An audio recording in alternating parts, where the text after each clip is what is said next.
Bismillahirrahmanirrahim. Assalamu alaikum, dear friends. Welcome to all of you after successful completion of our revision session. In today's lecture, we are going to discuss mock exams regarding introduction to accounting. बेटा अगर आप लोगों ने अच्छे तरीके से इस mock से बेनिफिट्स उठाना है तो आपको ये मॉक सबसे पहले खुद से सॉल्व कर लेना चाहिए। अगर आपने अभी तक मेरा मॉक एग्जाम सॉल्व नहीं किया तो इसकी डिस्क्रिप्शन में मॉक एग्जाम का लिंक गिवन है। आप सबसे पहले मॉक एग्जाम्स को खुद से सॉल्व करें तो इंशाल्लाह ये डिस्कशन आपके लिए बहुत ज्यादा यूजफुल हो सकती है। अगर आप लोग देखें हमारा जो अकाउंटिंग का पेपर होता है वो थ्योरेटिकल एंड न्यूमेरिकल दोनों पोर्शन पर मुश्तमिल होता है और आई कैप कॉन्सेप्ट्स के ऊपर ज्यादा फोकस करता है। तो आई कैप के पॉइंट ऑफ व्यू को मद्देनजर रखते हुए मैंने ये कोशिश की है कि मैं आप लोगों से थ्योरेटिकल एंड न्यूमेरिकल दोनों ही टाइप के क्वेश्चन आप लोगों के साथ डिस्कस कर सकूं। इंशाल्लाह इस मॉक की डिस्कशन से हमारे काफी सारे कॉन्सेप्ट्स क्लियर हो जाएंगे। Let's begin with question number 1। Revenue expenditure is that expenditure which. अब बेटा यहाँ पर गौर करें तो जब भी आप लोगों ने थ्योरेटिकल क्वेश्चन को सॉल्व करना हो तो अच्छे तरीके से देखा करें कि आपसे क्या पूछा जा रहा है।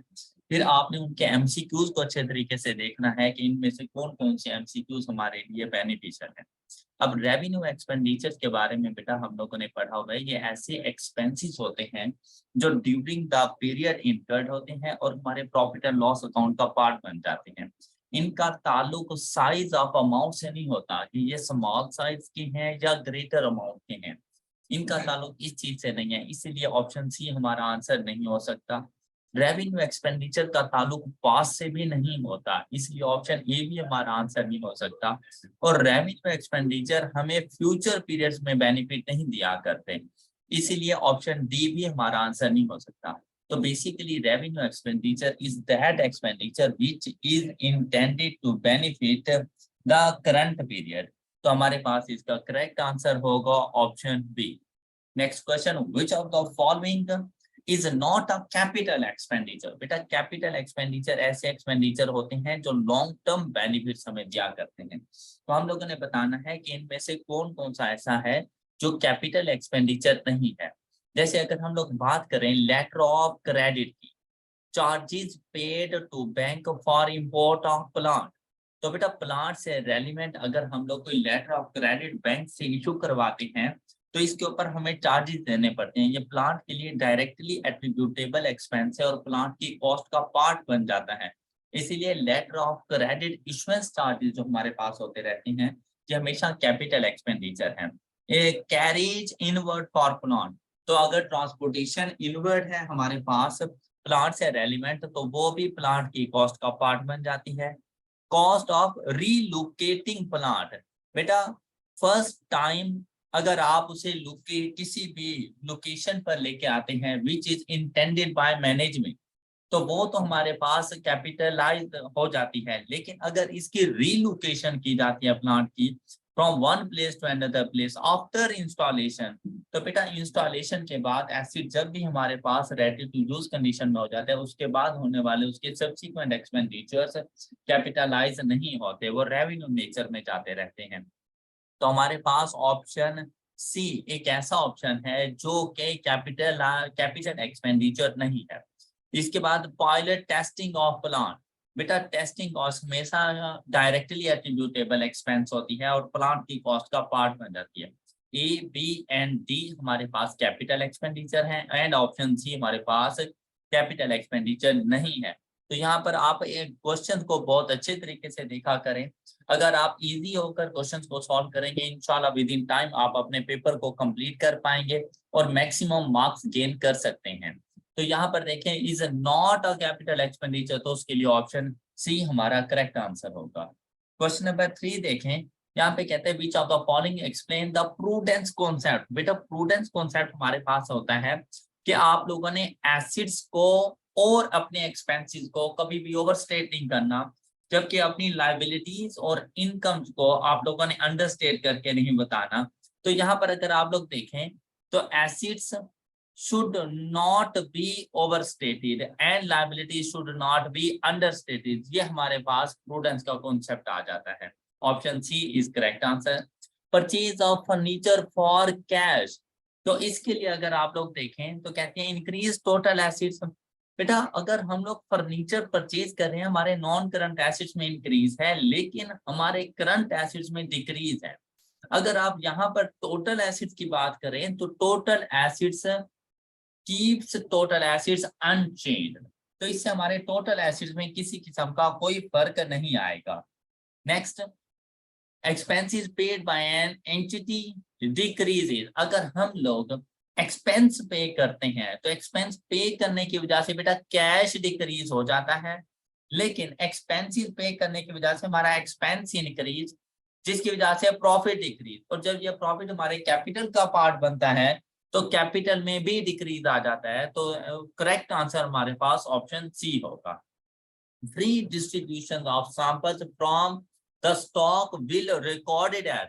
बेटा जब भी आप अपने स्टॉक में से फ्री सैंपल्स डिस्ट्रीब्यूट करते हैं तो ये बेसिकली आपके पास एक किस्म का एडवर्टीजमेंट एक्सपेंस है, मार्केटिंग एक्सपेंस होता है ये हमारे पास। तो ऐसी सिचुएशन में आपने फ्री सैंपल्स को रिकॉर्ड करना है, एडवर्टाइजमेंट एक्सपेंसेस, और इसकी वजह से आपकी इन्वेंट्री में डिक्रीज आता है। अगर आप लोगों के पास परपेचुअल इन्वेंट्री मेथड है तो इन्वेंट्री को आप क्रेडिट करेंगे, और अगर पीरियोडिक है तो फिर परचेज अकाउंट को हम लोग क्रेडिट करेंगे। तो अगर हम लोग इन ऑप्शंस को देखें तो इन ऑप्शन में से option A is correct answer. Advertisement expenses debit हो जाएंगे एंड परचेज अकाउंट क्रेडिट हो जाएगा। Bank loan obtained for the purchase of vehicle will be recorded at. बेटा मोस्टली स्टूडेंट्स इसमें ये मिस्टेक कर रहे होते हैं कि वो व्हीकल अकाउंट को डेबिट और बैंक लोन को क्रेडिट कर रहे हैं। बेटा बैंक को इस बात से कोई गर्ज नहीं है कि हम उन्हें उस लोन का क्या करना है। तो सबसे पहले अगर बैंक लोन हम लोग ऑब्टेन करते हैं तो बेटा बैंक अकाउंट ने डेबिट हो जाना है और लोन अकाउंट हमारे पास क्रेडिट हो जाएगा। तो ऐसी सिचुएशन में the correct answer is option सी।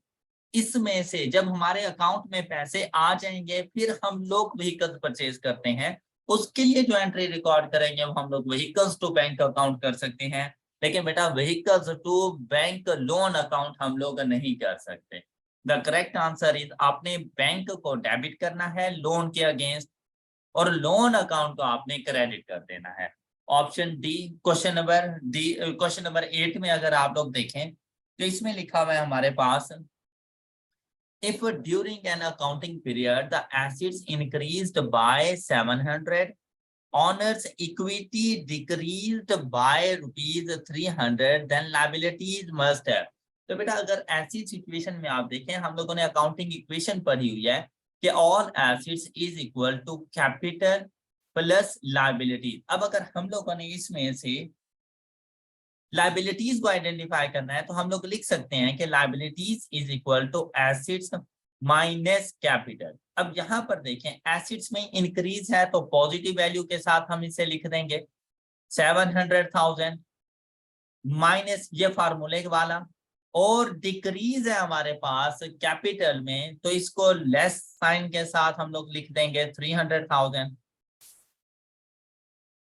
तो यहां पर देखें बेटा कैपिटल में डिक्रीज भी नेगेटिव और यहां से नेगेटिव, ये दोनों पॉजिटिव हो जाएं तो बेसिकली हमें लायबिलिटीज को इंक्रीज करना पड़ेगा बाय 1 मिलियन रुपीज, तो फिर जाकर हमारी अकाउंटिंग इक्वेशन ने इक्वल हो जाना है। अब अगर आप लोग यहाँ पर गौर से देखें और मैं यहाँ पर 1 मिलियन ही पुट कर दूं, ये देखें एसेट्स 700,000 इज इक्वल टू, अब हम लोग अगर कैपिटल की बात करें तो कैपिटल में डिक्रीज था तो ये हमें नेगेटिव वैल्यू के साथ जाके लिखना चाहिए,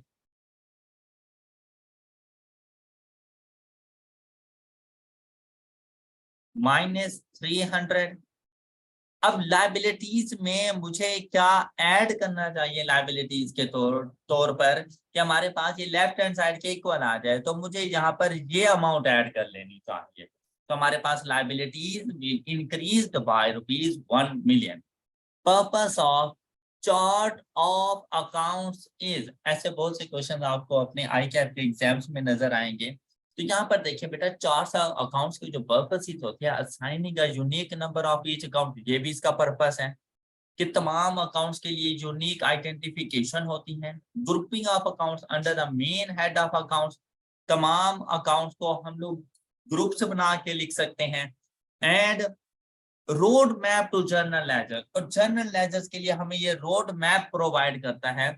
तो बेसिकली बेटा ये तीनों ही हमारे पास purposes of charts of accounts हैं, तो ऑप्शन डी को हम लोग इधर टिक कर देंगे। Business repay the bank loan, this will affect trial balance as follows.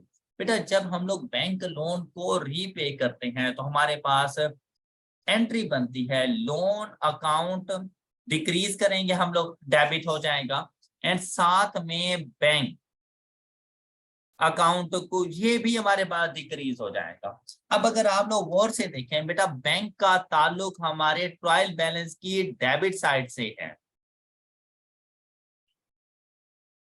और लोन का ताल्लुक हमारे ट्रायल बैलेंस की क्रेडिट साइड से है। तो ऐसी सिचुएशन में both sides will decreased bye same amount.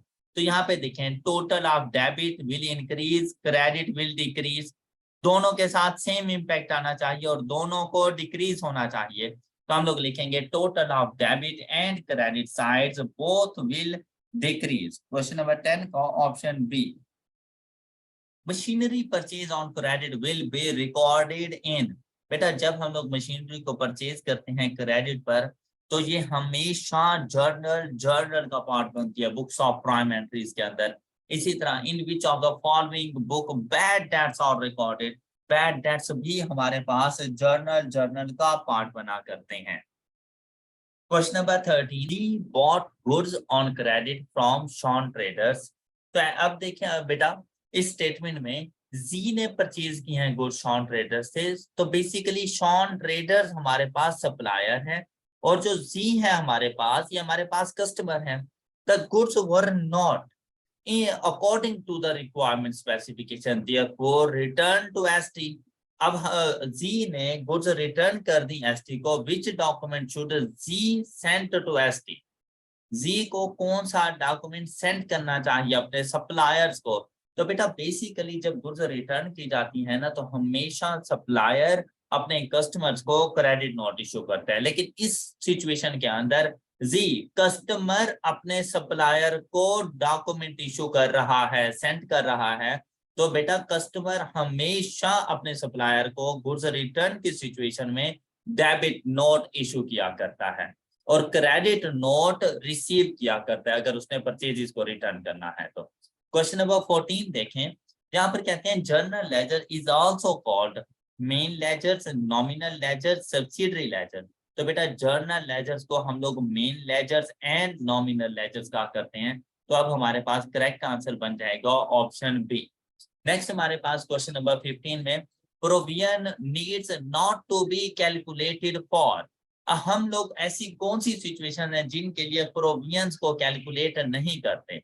Debtors against whom guarantee is receive, बेटा ऐसा डेट जिसके अगेंस्ट हम लोग गारंटी रिसीव कर चुके हैं वो डेट हमारे पास सिक्योर होता है 100%, उसके लिए प्रोविजन रिकॉर्ड करने की जरूरत नहीं होती। इसी तरह debtors who are also creditors, तो इनके अगेंस्ट हम लोग कॉन्ट्रा सेटलमेंट रिकॉर्ड कर दिया करते हैं। तो ऐसे डेटर्स जो हमारे क्रेडिटर्स भी हैं, ऐसे पर्सन जिनको हम लोगों ने पैसे देने भी हैं और उनसे पैसे लेने भी हैं, तो उनके लिए भी प्रोविजन की रिकॉर्डिंग नहीं होती। Debtors who have good payment history, ऐसे डेटर्स बेटा हमारे गुड डेटर्स होते हैं जिनके बारे में हमें ये गारंटी होती है, ये श्योरिटी होती है उनके पास्ट हिस्ट्री को देखते हुए कि हमें टाइम पे कर दिया करते हैं, तो उनके लिए भी प्रोविजन की रिकॉर्ड करना जरूरी नहीं होता।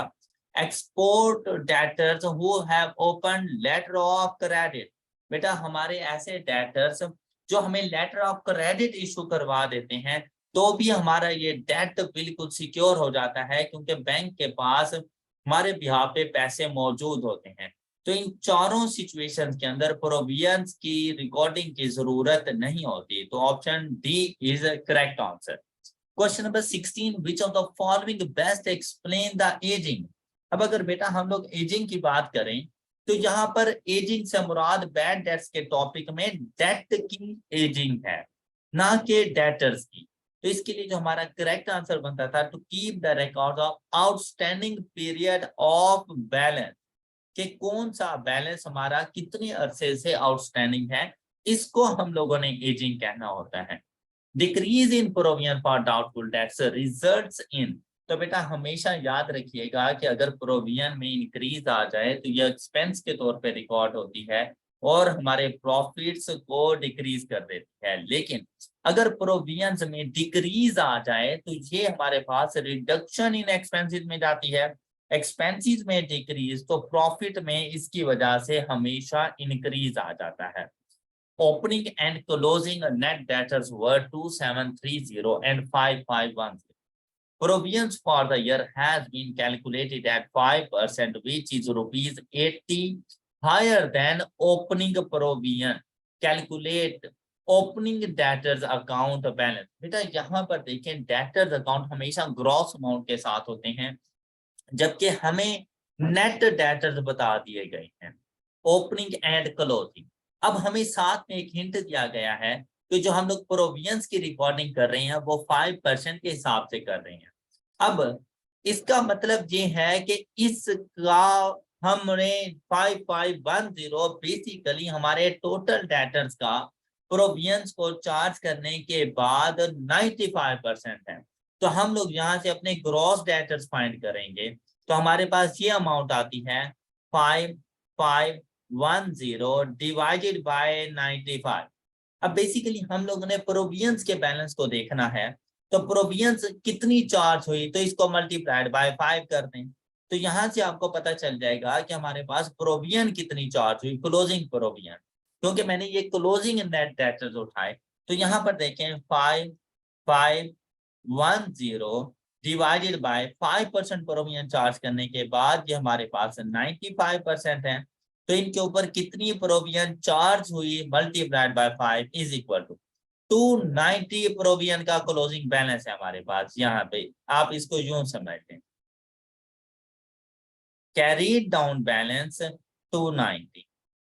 तो भाई ब्रॉड डाउन बैलेंस कितना होगा, तो उन्होंने कहा कि ये जो क्लोजिंग बैलेंस है ये 80 ग्रेटर है ओपनिंग बैलेंस है, तो ओपनिंग बैलेंस हमारे पास होगा 210। अब ये ओपनिंग प्रोविजन हमारे ओपनिंग डेटर से लेस हुई होगी तो हमें ये अमाउंट मिली होगी। अब हम क्या करेंगे, अपने नेट डेटर्स ओपनिंग बैलेंस में 2730 में ओपनिंग प्रोविजन ऐड कर दें तो हमारे पास ग्रॉस डेटर्स ओपनिंग आ जाएंगे 2940। Option D. एक मतलब फिर से बेटा इस कॉन्सेप्ट को सुन लें। बेटा हमारे पास डेटर्स का अकाउंट अलग से होता है, प्रोविजन फॉर डाउटफुल डेट्स का अकाउंट हमारे पास अलग से मौजूद होता है। हमारे डेटर्स हमारी ग्रॉस अमाउंट के ऊपर होते हैं, जबकि हमारी बैलेंस शीट के अंदर जो हमारे डेटर्स जो जाते रहते हैं वो हमेशा नेट अमाउंट के साथ होते हैं और वो प्रोविजंस को लेस करने के बाद होते हैं। हमें हमारे डेटर्स का opening and closing net balance बता दिया गया, मतलब इनमें से प्रोविजन चार्ज हो चुकी है। तो 5510 आफ्टर डिडक्टिंग 5% प्रोविजन, तो ये बेटा 95% है। तो इसके लिए मैंने 5510 divided by 95 and multiplied by 5 provision rate किया तो मेरे पास क्लोजिंग प्रोविजन का बैलेंस आ गया 290। तो हमें कहा गया ये 290 80 ग्रेटर है, तो इसमें से 80 लेस करें तो मेरे पास ओपनिंग प्रोविजन आ जाएगी 210। अब ये वो प्रोविजन है जो मेरे ग्रॉस डेटर से लेस हुई होगी, तो मेरे पास ये नेट डेटर्स ओपनिंग बने होंगे। अब अगर मैं इनमें ये वापसी ऐड कर दूं तो मेरे पास अपने ग्रॉस डेटर्स आ जाएंगे 2940। क्वेश्चन नंबर 19 को देखें बेटा, कहते हैं a university which receives fee at the time of admission and pays to faculty at the end of the session might have। तो बेटा ऐसी सिचुएशन में देखिए, अगर फी आपने रिसीव कर ली, आपकी इनकम है, लेकिन आपने ये फी एडमिशन के टाइम पे रिसीव की तो इन एडवांस की, तो अब आपके पास जब तक आप सर्विसेज नहीं दे देते तो ये जो फी आपके पास होती है ये बेसिकली अनअर्न्ड इनकम हुआ करती है आपके पास। ये फी आपके पास अनअर्न्ड इनकम के तौर पर जाके रिकॉर्ड हो जाएगी। और नेक्स्ट अगर आप लोग देखें page to faculty at the time of session might have, अब फैकल्टी सर्विसेज प्रोवाइड कर चुके हैं, फैकल्टी को पे करना हमारा एक्सपेंस है, जो कि अभी तक हम लोगों ने पे नहीं किया। तो ये ना पे करना हमारा एक्रूड एक्सपेंस बन जाता है। तो ऐसी सिचुएशन में earned income and accrued expense, ये हमारे लिए करेक्ट ऑप्शन है 2 और 3, ये करेक्ट आंसर आ जाएगा हमारे पास। Question number 20, interest on long term deposit appears in the bank statement as ₹2980। मतलब बैंक स्टेटमेंट में हमारे पास हमारे लॉन्ग टर्म डिपॉजिट्स हैं, तो ये बेसिकली हमारे पास इनकम है जो कि हमें रिसीव हो चुकी है during the year 2980। Long term deposit और ऑफ ₹500 अर्निंग इंटरेस्ट 9% पर है।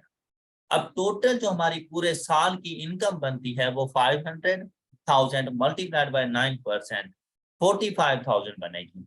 1 month interest was due for previous year. अब 1 मंथ का इंटरेस्ट हम इसमें से देखेंगे, वो कहते हैं कि प्रीवियस ईयर का ये ड्यू था। मतलब इस साल के लिए हमने इसको ओपनिंग के तौर पे ट्रीट करना है। Calculate the amount that will appear in statement of financial position. अब बेटा इनकम का अगर हम लोग अकाउंट बना के इस कॉन्सेप्ट को समझने की कोशिश करें, तो यहाँ पे देखें इनकम अकाउंट। इनकम अकाउंट में बेटा जो अमाउंट आप रिसीव कर चुके, bank debit and income account credit, ये अमाउंट आपके पास यहाँ आ गई 29850। और आपकी इनकम स्टेटमेंट में जो अमाउंट जानी चाहिए वो बेसिकली 500,000 का 9%, 45,000 इनकम रिकॉर्ड होनी चाहिए आपकी इनकम स्टेटमेंट के अंदर। फिर कहते हैं 1 month interest was due for previous year, मतलब हमें रिसीव नहीं हुआ था, तो बेटा ये हमारा एसिड हो गया। तो हम लोग 1 मंथ का इंटरेस्ट कैलकुलेट कर लेंगे। 500,000 multiplied by 0.09 multiplied by 1/12। Previous year हमारे पास 3750 ड्यू था, 37 हम लोगों ने रिसीव करना था, ये हमारे ओपनिंग के तौर पर आ जाएगा। और हमसे कहा गया फाइनेंशियल पोजीशन में इस साल आपने क्या रिकॉर्ड करना है।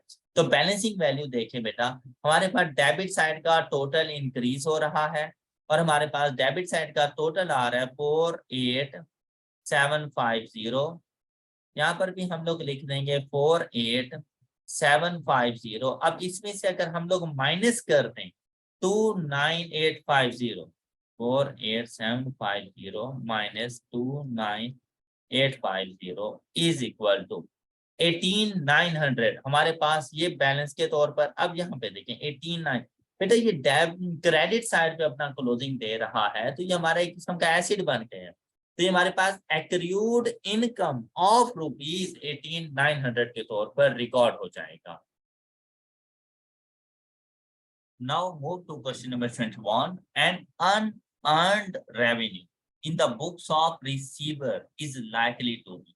बेटा देखिए unearned revenue मतलब ऐसा रेवेन्यू जो अभी तक हम लोगों ने अर्न नहीं किया, और वो कहते हैं कि इन द बुक्स ऑफ रिसीवर, जिसने इसको रिसीव करना है वो इसको अपनी बुक्स में क्या रिकॉर्ड करेगा, a prepaid expense in the books of the payer. अब देखें एक रिसीवर की बुक्स के अंदर अनअर्न्ड रेवेन्यू है, ऐसा रेवेन्यू जो उसने अभी अर्न नहीं किया। इट मींस दैट उसने अमाउंट रिसीव कर ली लेकिन अभी तक सर्विसेज प्रोवाइड नहीं की, ये उसके लिए अनअर्न्ड रेवेन्यू है। ये उसके लिए जिसने इसको रिसीव किया।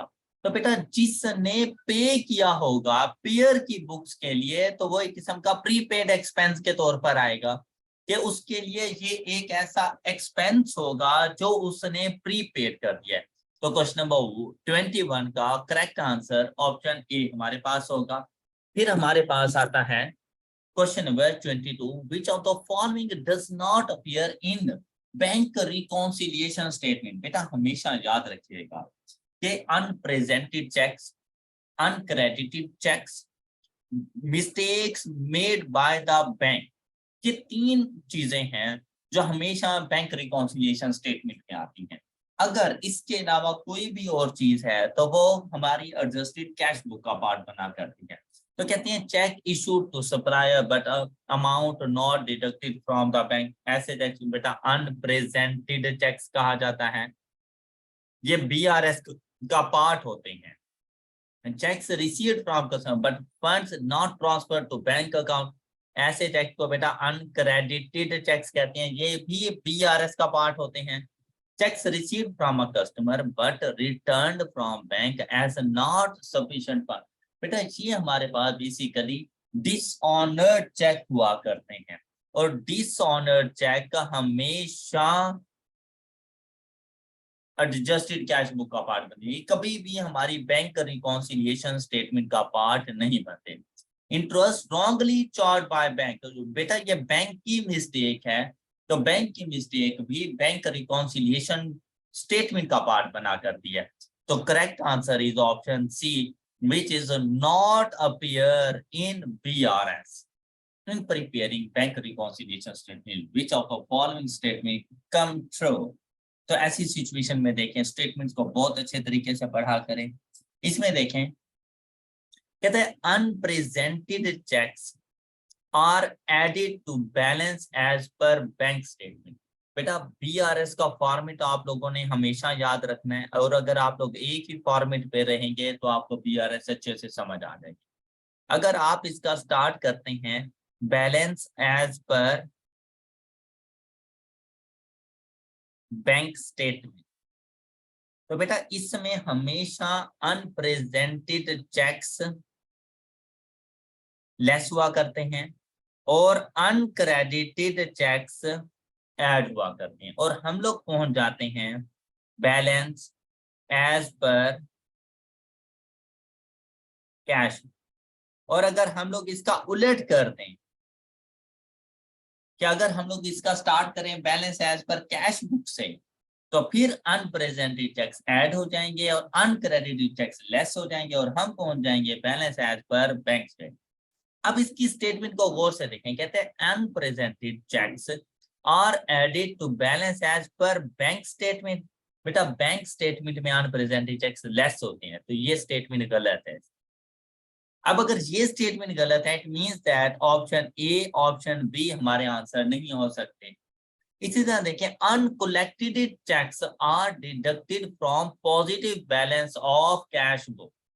अब देखें, आर डिडक्टेड फ्रॉम क्या चीज, अनकलेक्टेड चेक्स। बेटा uncollected cheques means uncredited cheque are deducted from positive balance of cash book. बेटा ऐड होते रहते हैं अनक्रेडिटेड चेक्स, लेकिन balance as per bank statement, तो balance as per cash book के अंदर अनक्रेडिटेड चेक्स डिडक्ट हुआ करते हैं, लेस होते रहते हैं। ये बात इनकी ठीक है। तो यहाँ पर देखें, सी और डी में से एक को टिक करना था, तो दोनों में सेकंड मौजूद है, तो ये तो कंफर्म था कि सेकंड ठीक है। थर्ड और फोर्थ को देखना है, bank charges will be deducted in bank reconciliation statement. बेटा बैंक चार्जेस हमेशा कैश बुक का पार्ट होते हैं, तो ये वाला ऑप्शन हमारा गलत है। तो यहाँ से सी ने गलत हो जाना है और डी हमारा ठीक हो जाएगा। Unfavourable balance, negative balance as per bank statement. बेटा बैंक स्टेटमेंट का negative balance basically debit balance होता है, और बैंक स्टेटमेंट का क्रेडिट बैलेंस हमारे लिए फेवरेबल बैलेंस हुआ करता है। Option B is correct answer. Question number 24, from the following information ascertain the cash book balance before all these adjustments। देखिए बेटा क्वेश्चन के नेचर को गौर से समझें, हमने कुछ भी एडजस्ट नहीं करना, एडजस्टमेंट से पहले हमारी कैश बुक का क्या बैलेंस है, इट मींस दैट हमने अनएडजस्टेड बैलेंस उसे बताना है। बेटा इसके लिए आपने करना होता है कि आप अपने पास एक कैश बुक बना लिया करें। अब हमें नहीं मालूम कि अनएडजस्टेड बैलेंस डेबिट साइड पे है या क्रेडिट साइड पे है, फेवरेबल है या अनफेवरेबल है, इसीलिए हम यहाँ पे कुछ भी सपोज नहीं कर सकते। लेकिन यहाँ पे देखिए अनफेवरेबल बैलेंस बैंक स्टेटमेंट, साथ में हम लोग BRS अपने पास बना लेंगे। अब अगर BRS में आप देखें, मैं स्टार लूंगा balance as per bank statement, तो कुछ चीजें हम लोग यहीं से कर लेते हैं। अनफेवरेबल है तो बेटा इसको हम लोग नेगेटिव ले लेंगे। डिपॉजिट इन ट्रांजिट, बेटा डिपॉजिट इन ट्रांजिट से मुराद होता है अनक्रेडिटेड चेक, और बेटा बैंक स्टेटमेंट के बैलेंस में अनक्रेडिटेड चेक्स ऐड हो जाएंगे। checks received from customer but not deposited to bank। बेटा ये भी अनक्रेडिटेड चेक्स हैं, लेकिन सिर्फ बताने के लिए स्टेटमेंट एक डिफरेंट यूज की गई, ये भी हमारे पास ऐड हो जाएंगे। Cheque issued to supplier but amount not deduct, ये अनप्रेजेंटेड चेक्स हैं, तो balance as per bank statement में अनप्रेजेंटेड चेक्स लेस हो जाते हैं। बैंक मिस्टेकनली चार्ज्ड इंटरेस्ट, बेटा यहाँ पे बताया गया कि ये बैंक की मिस्टेक है कि बैंक ने बाय मिस्टेक इंटरेस्ट चार्ज करके हमारे बैलेंस को कम कर दिया। अब हम क्या करेंगे, इस बैंक के बैलेंस में ये 500 ऐड करेंगे ताकि हमारा बैलेंस सेट हो सके। एंड अनरिकॉर्डेड स्टैंडिंग ऑर्डर, बेटा स्टैंडिंग ऑर्डर कैश बुक की हमेशा क्रेडिट साइड पर मौजूद होते हैं। स्टैंडिंग ऑर्डर ये हम लोगों ने यहाँ पे लिख लिए। अब यहाँ तक देखें बीआरएस की मदद से हमारे पास एडजस्टेड कैश बुक का बैलेंस क्या बन जाएगा, तो एडजस्टेड कैश बुक के बैलेंस में हमारे पास आ जाता है अनफेवरेबल बैंक स्टेटमेंट का बैलेंस है, तो नेगेटिव में लिख देंगे हम लोग 10,000, उसमें ऐड करेंगे 4,000 एंड 5,500,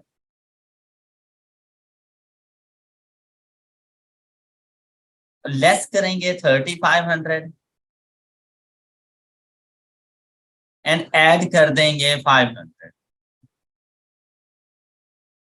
तो हमारे पास एडजस्टेड कैश बुक का बैलेंस नेगेटिव है 3,500।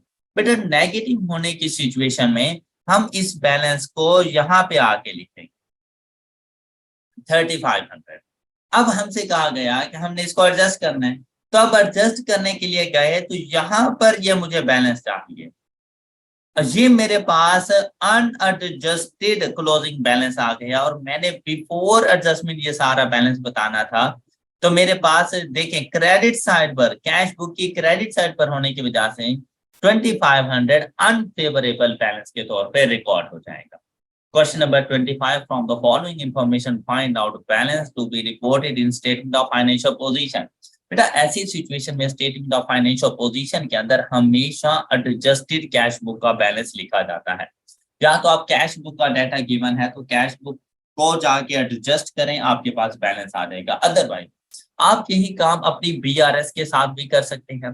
बीआरएस के लिए देखें favourable bank statement balance, bank statement का बैलेंस गिवन है, फेवरेबल है, आप इसको पॉजिटिव रखें। इसमें अनक्लियर्ड लॉजमेंट्स, बेटा इससे मुराद अनक्रेडिटेड चेक्स हैं, हमेशा याद रखिएगा डिफरेंट नेम्स यूज करते हैं। बेटा ये ऐड हो जाएंगे इसमें। आउटस्टैंडिंग चेक्स इसमें से लेस हो जाते हैं। Bank charge is not recorded, बेटा ये हम लोग इग्नोर करेंगे क्योंकि ये कैश बुक का एलिमेंट है और हम लोग बीआरएस के थ्रू एडजस्टेड कैश बुक का बैलेंस फाइंड कर लेंगे। And cheques dishonour not recorded, ये भी कैश बुक का एलिमेंट है। अब यहीं से हमें पता चल जाएगा कि हमारे पास हमारा एडजस्टेड कैश बुक का बैलेंस क्या आ रहा है। तो इसके लिए 3,400 प्लस 700 एंड लेस करेंगे 350 and the correct answer is 3,750। तो ये वो बैलेंस है जो कि हम लोग अपनी स्टेटमेंट ऑफ फाइनेंशियल पोजीशन में बैंक अकाउंट के सामने जाके मेंशन करेंगे। Question number 26, an amount debited in July bank statement. बेटा जुलाई की बैंक स्टेटमेंट के अंदर एक अमाउंट उसकी डेबिट साइड पे हमें शो हो रही है but not appearing in cash book. तो कैश बुक की क्रेडिट साइड पे मौजूद होनी चाहिए। क्रेडिट साइड पे मतलब हम लोग चेक इशू कर चुके हों for the month, which of the following might be the reason. बेटा अब ऐसा तो नहीं हो सकता कि अभी मैंने चेक इशू ही ना किया हो करंट मंथ में और बैंक वालों ने उसको डेबिट कर दिया हो, ऐसा नहीं है। इसका मतलब ये है कि ये मैंने चेक अपनी प्रीवियस मंथ में इशू किया होगा जो मेरी कैश बुक का हिस्सा बन गया होगा और वो प्रेजेंट हुआ होगा जुलाई के मंथ में आकर। तो मैं ये कह सकता हूं कि ये जून के मंथ के लिए एक अनप्रेजेंटेड चेक के तौर पे रिकॉर्ड हुआ। इसी तरह क्वेश्चन नंबर बेटा 27 को देखें तो यहाँ पर आता है balance as per cash book is ₹25,000 and balance as per bank statement is ₹23,500।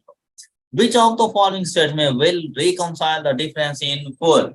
अब ऐसी सिचुएशन में देखें बेटा आपके पास दो बैलेंसेस गिवन है तो बीआरएस ने आपकी हेल्प कर दी है इनको रिकॉन्साइल करने में। कहते हैं unpresented cheques of 4,000 and uncollected checks of rupees 2,500. अब आप इनमें से किसी एक बैलेंस को उठा लें, जैसे बैंक स्टेटमेंट का बैलेंस, और उसको मैच कर लें कैश बुक के बैलेंस के साथ। तो हमेशा याद रखिएगा कि इसमें आपने अनक्रेडिटेड चेक्स को ऐड करते जाना है और लेस करना है अनप्रेजेंटेड चेक्स को, और पहुंच जाना है balance as per cash book जो कि आपके पास है 25,000। अब यहाँ पे देखें 23,500,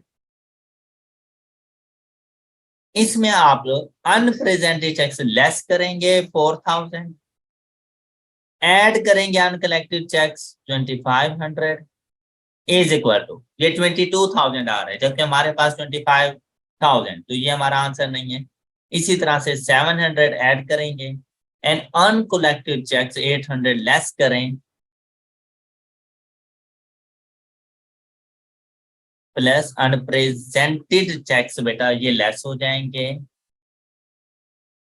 700, अनप्रेजेंटेड चेक्स को हमने लेस कर देना है 700, प्लस करेंगे अनक्रेडिटेड चेक्स 800, आंसर 23,600, तो ये भी हमारा करेक्ट आंसर नहीं है।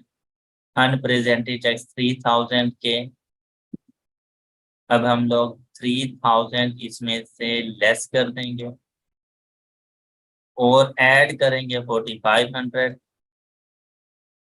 एज अ करेक्ट आंसर 25,000, ये मैच करेगा हमारे कैश बुक के बैलेंस के साथ, तो correct answer is option C. Question number 28, in which circumstances depreciation of an asset is added to carrying amount of another asset?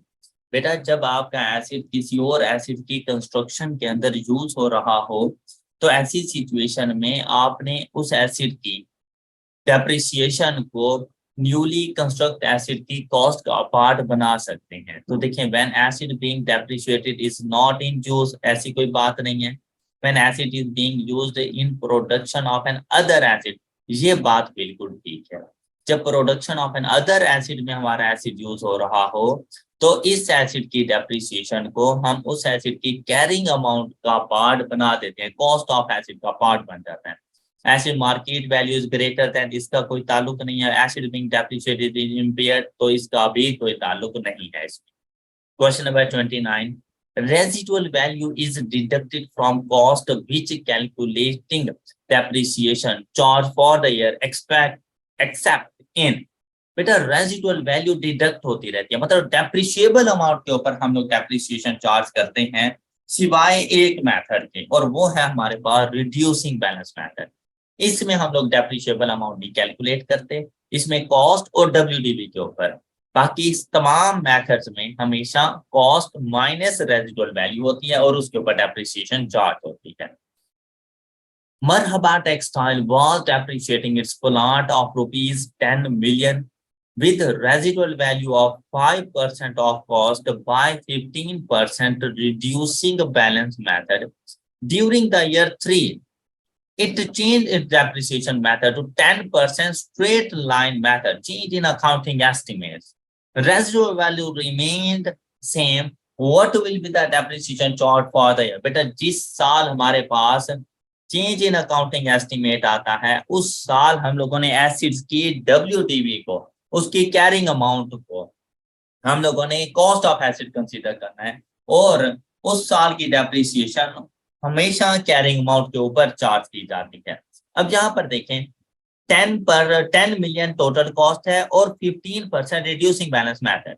तो अगर हम लोग ईयर 1 की बात करें तो इसमें हमारे पास 10 मिलियन मल्टीप्लाइड बाय 15%, तो यहाँ पर हमारे पास इसका डेप्रिसिएशन एक्सपेंस आ जाना है 1.5 मिलियन। अब इसकी डब्ल्यूडीवी हमारे पास आ जाएगी 8.5 मिलियन। जब ईयर 2 की हम लोग बात करें तो ईयर 2 में बेटा 8.5 मिलियन ने डेप्रिशिएट होना है 15% के हिसाब से। तो यहाँ पर देखिए इसका डेप्रिसिएशन एक्सपेंस हमारे पास 8.5 मिलियन मल्टीप्लाइड बाय 0.15, तो इसका डेप्रिसिएशन एक्सपेंस 1.275 मिलियन, और हमारे पास इसकी डब्ल्यूडीवी आ जानी है 7.225। अब जब हम लोग ईयर 3 में जाएंगे बेटा, ईयर 3 में इस एसिड की WDV 7.225 मिलियन माइनस, अब स्ट्रेट लाइन मेथड है तो रेजिडुअल वैल्यू हमारे काम की है, और रेजिडुअल वैल्यू हमारे पास है 5% ऑफ द कॉस्ट, और 5% ऑफ द कॉस्ट हमारे पास बनता है 0.5 मिलियन, और इस अमाउंट का हमने 10% चार्ज कर लेना है। ये ईयर 3 का हमारे पास डेप्रिसिएशन एक्सपेंस आ जाएगा, इसमें से माइनस करेंगे 0.5 और मल्टीप्लाई कर देंगे 10% से, and the answer is 0.6725 means 0.6725, और इसको कंप्लीट वैल्यू में लिखें तो 672500, ये हमारे पास डेप्रिसिएशन एक्सपेंस आ गए। Question number 31, a company purchased a machinery costing rupees 100,000 on 1st January 2013. It received machinery in factory on 1st March 2013. Machinery was installed at 1st April 2013, but it started operating from 1st May 2013. Calculate depreciation charge for the year ending 31st December 2013 by using a 10% rate. बेटा depreciation की charge के लिए हम लोगों ने देखना होता है when asset is available for use. तो हमारे पास जो एसिड अवेलेबल फॉर यूज हुआ वो 1 अप्रैल को हुआ, तो 1 अप्रैल को हम लोग एसिड को अपने पास रिकॉग्नाइज करेंगे और इसके ऊपर हम लोगों ने डेप्रिसिएशन रेट चार्ज कर लेना है फॉर 1 अप्रैल टू 31 दिसंबर। तो ये हमारे पास 9/12, तो इसका आंसर हमारे पास आ जाएगा 7500। तो correct answer is C. Land is not appreciated normally because, बेटा लैंड को इसलिए एप्रिशिएट नहीं किया जाता क्योंकि इसकी लाइफ इनफाइनाइट होती है, इसकी लाइफ को डिटरमिन नहीं किया जा सकता, that's why land is not depreciated.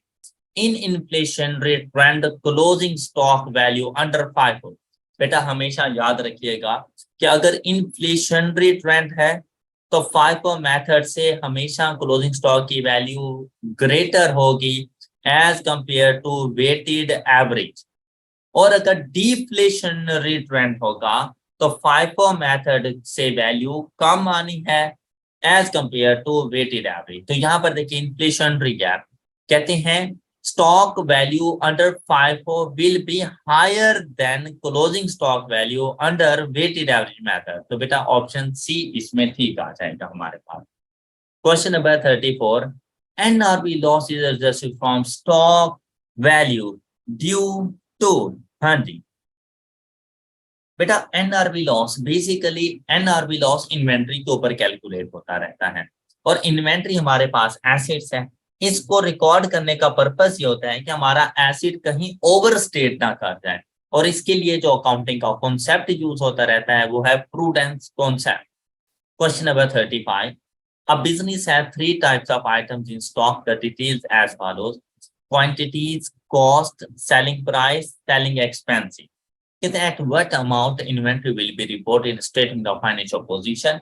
तो इसके लिए हमें IAS2 इन्वेंट्री ने बताया कि आपने इन्वेंट्री को लोअर ऑफ कॉस्ट और NRV पर रिकॉर्ड करना है। अब अगर हम लोग इसकी NRV की बात करें तो बेटा इसके लिए selling price minus estimated selling expense, तो इसकी NRV 17, इसके लिए अगर हम लोग देखें तो इसकी NRV 11 और इसकी NRV हमारे पास 70।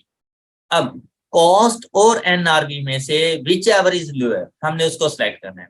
तो प्रोडक्ट ए के लिए हमने 15 और 17 में से 15 को सिलेक्ट किया, 12 एंड 11 में से 11 को सिलेक्ट किया, 20 एंड 17 में से 17 को सिलेक्ट किया। अब quantity 100 multiplied by 15, 50 multiplied by 11 and 70 multiplied by 17 and the closing stock value is, अब यहां पर देखें 100 multiplied by 15 plus 50 multiplied by 11 plus 70 multiplied by 17 is equal 3240 and the closing stock is 3240। Question number 36. An entity holds 200 units of an item at year end. ये closing stock की बेटा value है. Out of these quantity has to fulfill a contract to supply 80 units at an agreed price of ₹20. अब बेटा इसके लिए जो हमारे पास NRV बन जानी है वो 20 बन जानी है.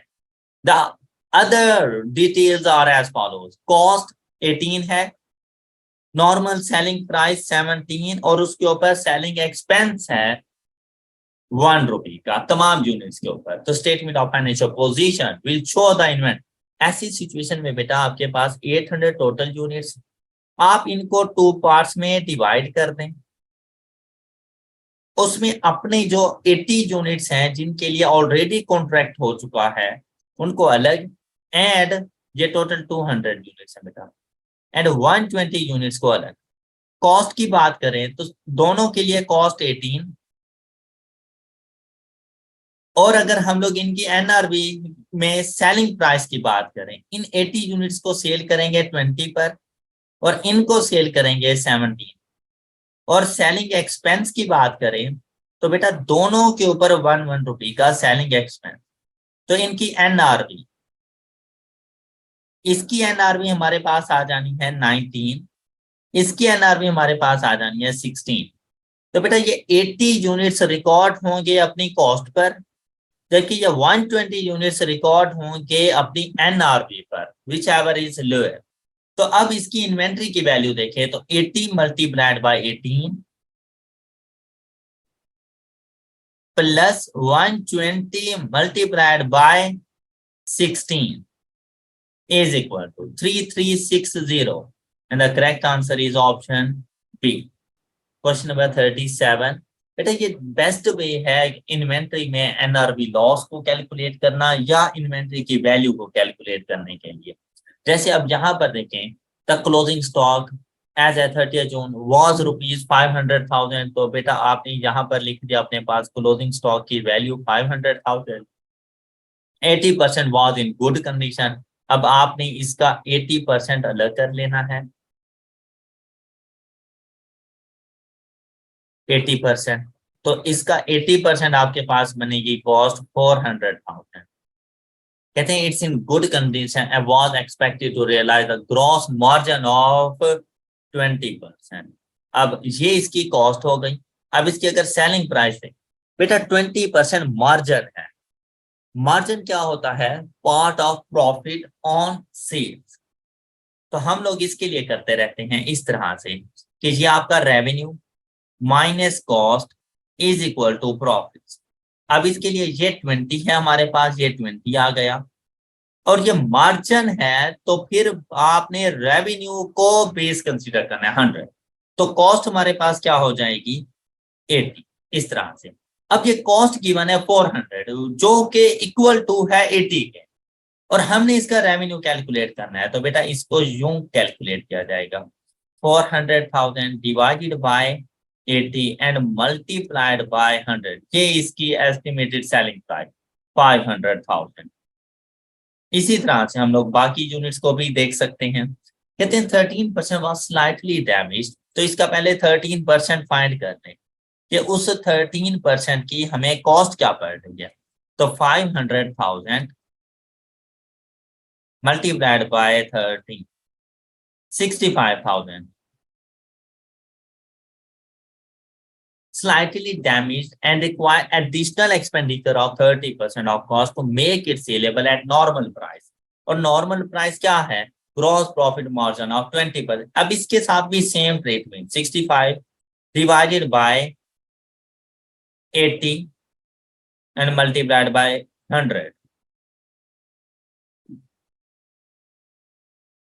अब ये इसकी नॉर्मल सेलिंग प्राइस 81250, लेकिन इसके ऊपर हमें कुछ एक्सपेंस करना पड़ेगा इसको इस काबिल बनाने के लिए, और वो है 30% ऑफ कॉस्ट. कॉस्ट है 65,000, तो 65,000 का 30% 19,500. अब देखिए इसकी एनआरवी हमें क्या मिल जाएगी? 81250 लेस आंसर 61750. तो बेटा ये 13% रिकॉर्ड हो जाएंगे अपनी इस वैल्यू पे, ये 80% अपनी कॉस्ट पे ही रिकॉर्ड रहेंगे। रिमेनिंग 7%, और वो 7% हमारे पास बनते हैं 35,000 was damaged and would fetch only 30% of normal sale price। तो बेटा सबसे पहले आपने इसकी नॉर्मल सेल प्राइस फाइंड करनी है। 35,000 divided by 80 and multiplied by 100, 43750, और इसका 30% इनकी नॉर्मल सेलिंग 13,125, और इसके ऊपर और कोई एक्सपेंस हम लोग नहीं कर रहे, तो हमारे पास यही इसकी एनआरवी की वैल्यू है। अब देखिए हमारे पास क्लोजिंग स्टॉक की वैल्यू 13,125 प्लस 61,750 प्लस 400,000, तो क्लोजिंग स्टॉक की वैल्यू 474,875 जी आ जाएगी हमारे पास। Question number 38, Zalar and Company got a building on rent of rupees 2,000 per month payable in arrears on 1st July 2011 that will increase 10% per annum. What amount of rent will be reported in financial statement for the year ending 31st December 2012? बेटा इसको हम लोगों ने rent पर लिया 1 जुलाई 2011 को, और 10% per annum के हिसाब से इंक्रीज होना है, तो 2000 का 10% 200 इंक्रीज आ जाएगा। तो फिर हमारे पास 1 जुलाई 2012 से जो रेंट हो जाना है वो 2000 मल्टीप्लाइड बाय 110%, तो वो हमारे पास 2200। अब बेटा फर्स्ट 6 मंथ्स के लिए जो हमारे पास रेंट आना है, अगर हम लोग देखें financial statements for the year, तो मतलब इनकम स्टेटमेंट बैलेंस शीट हम लोगों ने दोनों बताने हैं। तो अगर इनकम स्टेटमेंट की बात करें फॉर द ईयर 2012, तो इसके फर्स्ट 6 मंथ्स का जो रेंट आना है वो 2000 के हिसाब से, और लास्ट के 6 मंथ्स का जो इसके ऊपर रेंट आना है वो 10% इंक्रीमेंट के बाद 2200 के हिसाब से। तो हमारे पास एक्सपेंस बन जाना है 2000 multiplied by 6 plus 2200 multiplied by 6, 25,200। अब बेटा अगर आप लोग इन ऑप्शन पे गौर करें तो 25,200 हमें सिर्फ यहाँ पे नजर आया। अब मुझे बैलेंस शीट की वैल्यू फाइंड करने की जरूरत ही नहीं है। अब मैं ऑप्शन सी को टिक करूं, क्योंकि इसके अलावा कहीं और इनकम स्टेटमेंट ठीक नहीं हो रही थी। अब वैसे अगर हम लोग बैलेंस शीट को देखें तो बेटा 1 मंथ का रेंट हम लोग पे कर रहे हैं पर मंथ, लेकिन इन एरियर, तो भाई सिर्फ लास्ट दिसंबर का रेंट होगा जो हम लोगों ने पे करना होगा।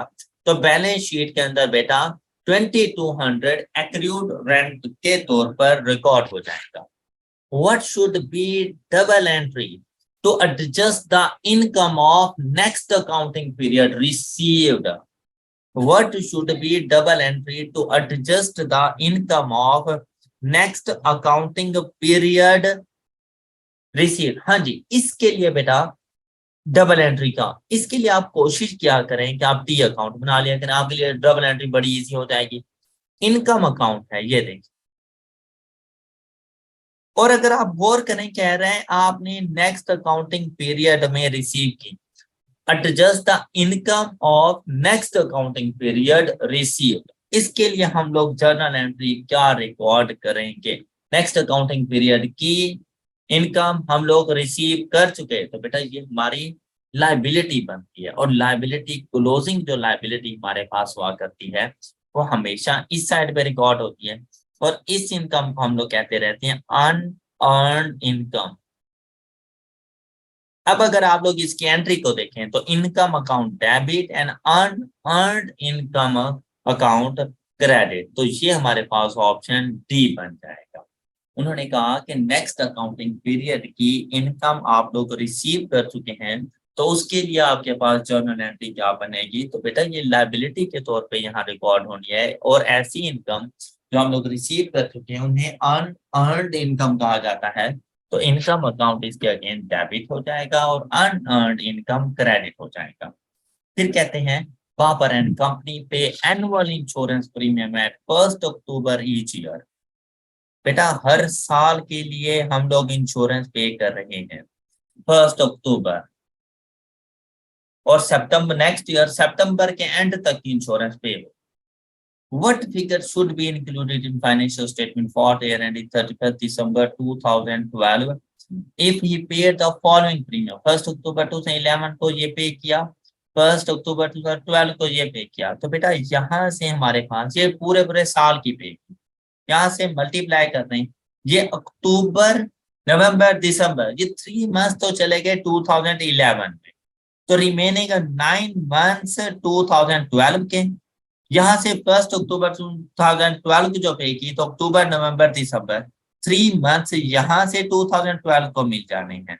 तो हमारे पास ये अमाउंट्स आ जानी है कुछ इस तरह से 15,500 multiplied by 9/12 plus 17,200 multiplied by 3/12 is equal 15925।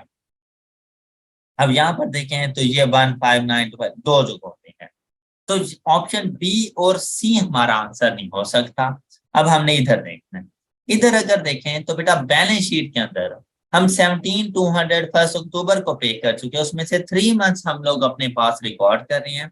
तो रिमेनिंग जो 9 मंथ्स है हमारे पास इसके, वो प्रीपेड एक्सपेंस के तौर पे रिकॉर्ड हो जाएंगे। 17,200 मल्टीप्लाइड बाय 9/12 इज इक्वल 12,900। अब यहां से ये वाला 12,900 ये वाला ऑप्शन, ये भी था ये भी, लेकिन इसके सामने एक्सपेंस को हम लोग कैंसिल कर चुके थे, तो इसको देखने की जरूरत नहीं। तो हम लोग ऑप्शन डी को टिक कर लेंगे। बेटा हमारे मॉक एग्जाम्स 2 पार्ट्स पे था। फर्स्ट पार्ट में 40 एमसीक्यूज थे हमारे पास, और सेकंड पार्ट हमारे पास क्वेश्चन नंबर 41 है, जिसमें हम लोगों ने सीखना है हमारे फाइनल अकाउंट्स की प्रेपरेशन किस तरह से होनी चाहिए, फाइनेंशियल स्टेटमेंट्स को किस तरह से बनाना है, how to solve final accounts. बेटा नेक्स्ट पार्ट में इंशाल्लाह हम लोग डिस्कस करेंगे फाइनल अकाउंट्स को। That's all for today. अपना बहुत सा ख्याल रखिएगा। अगर ये वीडियो आपके लिए यूजफुल है तो हमारे चैनल को जरूर सब्सक्राइब कीजिएगा, वीडियो को लाइक करें, कमेंट्स करें और अपने दोस्तों के साथ जरूर शेयर कीजिएगा। नेक्स्ट पार्ट में मिलते हैं। अपना बहुत सा ख्याल रखिए। अल्लाह हाफिज।